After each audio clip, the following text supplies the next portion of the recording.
ఇలాంటి వెతికిపోయిన మాట్లాడింది లేదు, ఏదైనా తప్పులు దొరికితే క్షమించాలి. నా పేరు వినోద్ అండి, సాయి మాస్టర్ గారి చెన్నెల్లుండి. పార్వతి పరమేశ్వర్లని ఎప్పుడు అంటూ ఉంటారు. పార్వతి ఫస్ట్ ఎందుకు అంటారని నాకు చాలాసార్లు డౌట్ ఉంటుంది.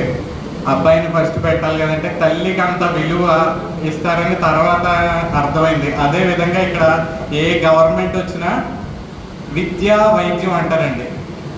ఎప్పుడన్నా చూడండి, విద్యను ఎందుకు ఫస్ట్ పెడుతున్నారంటే వైద్యం చేసేవాడు డాక్టరు, విద్య చెప్పేవాడు ఉపాధ్యాయుడండి. ఏ వృత్తిలో అయినా వీళ్ళిద్దరినే అబ్బా డాక్టర్ అంట దేవుడితో సమానం, ఉపాధ్యాయుడు అంట దేవుడితో సమానం అన్నప్పుడు ఆ డాక్టర్ అవ్వాలన్నా సరే ఉపాధ్యాయుడే కావాలి మనకి.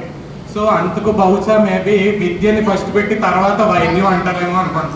మనిషికి ఎప్పుడైనా సరే రెండు రకాల సమస్యలు వస్తాయండి. ఒకటి శారీరకంగా అంటే ఏదో ఒంటికి సంబంధించిన సమస్య, ఇంకోటి మానసికంగా వచ్చే సమస్య. ఒంటికి సంబంధించిన సమస్యలు డాక్టర్ గారు తీర్చేస్తారు.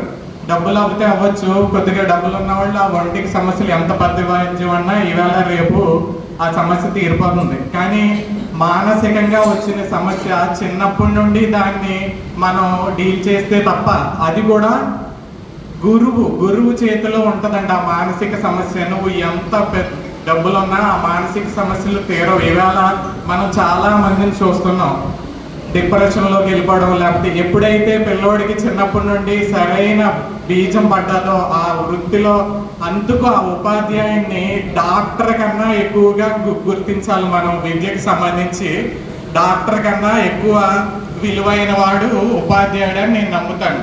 సో ఇదంతగా నేను ఎందుకు చెప్తున్నానంటే, నేను ఆ ఇంట్లో ఒక గురువు ఉన్న ఇంట్లో ఒక అల్లుడిగా వెళ్ళడం అదృష్టం కింద ఫీల్ అవుతుంది అనమాట.